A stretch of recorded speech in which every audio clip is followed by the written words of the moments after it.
Hello YouTube, it's Russell here. Today I'm going to be talking about the Atlanta trip my school is taking over to Atlanta, Georgia. Now, if you don't go to my school, let me explain. We're taking a field trip. It's a 3-day, 2-night, overnight field trip to Atlanta, Georgia. And I'm going to mainly be talking about my camera situation and just the plan in general. So starting out, we leave before 8:15. Then we head on down to the CNN Center, which should be cool because I want to see some of their camera gear.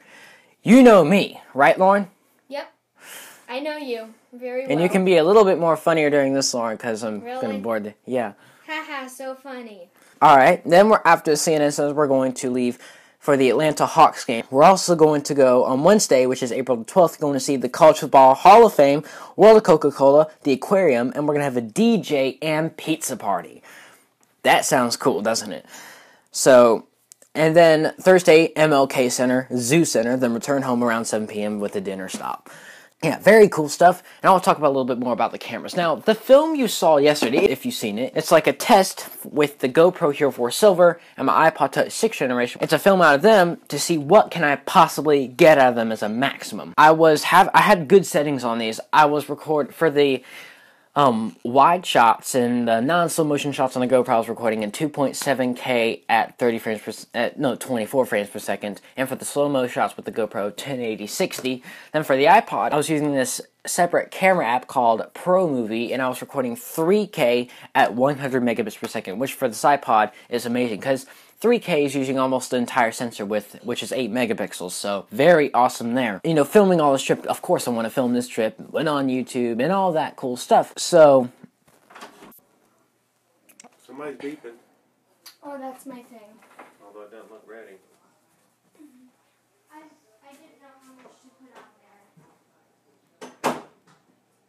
As I was saying, and I got really nice shots out of them. The thing is, I was using ProMovie, which uses the entire sensor on the iPod. Now, it's a really cool app, but I'm probably not going to use it when I bring this on a trip because it's a space hogger. For around a 15-second to 10-second long clip, it's like 150 megabytes, which is insane. I only have 32 gigs of storage. That will fill up way too quickly. So I'm just going to use the built-in camera app. It still has great quality. I mean, it only is 1080 then. Still really good. Lauren's now back from her little incident. Well, at least it's something in the video. I'm not going to bore people to death, because I probably am right now. Alright, so, Lauren, you are going to break that camera, and then you are going to cry over... I'm not going to cry over a broken camera. Well, at least that thing is easy to replace, because it's cheap on your frustrating. And that leads me to this. These cameras are practical. This is always in my pocket.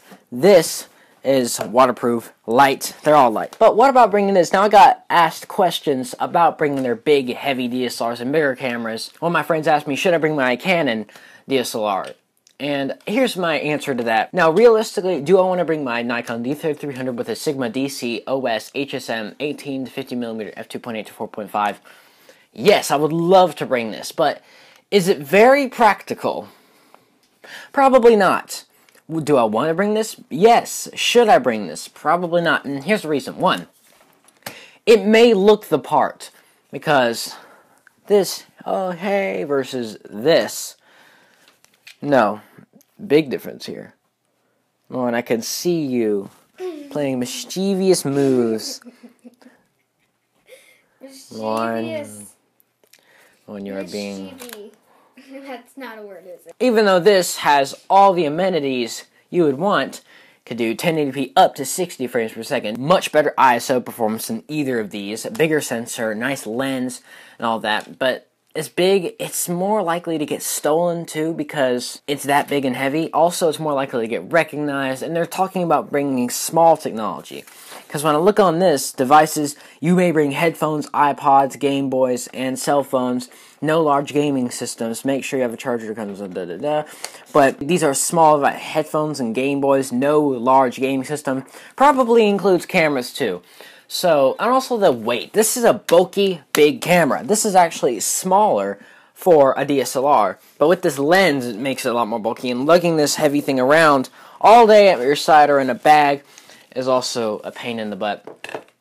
More like a pain in the foot. But also, think about this. It's not just the DSLR. If I brought my DSLR, I have to include batteries, camera bags, chargers, all that, just to keep that thing being useful. So I might actually end up bringing this, who knows. It's circumstances given, even though I'd usually bring this on a trip. For this type of trip, there's a lot of walking, a lot of here and there. We're going to be really crunched for time.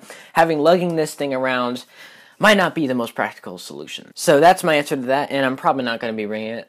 So with the finale, I will give Lauren a little bit of a shout out right here. If I can focus. There you are, Lauren. Do you want this camera to see what's happening? Hello, people. No, I'm just showing them you. Alright. Hello, this is my hand. I know that's stupid. I'm weird. Okay. So yeah. Thank you for watching, and I will see you. Just cut the camera, Lauren.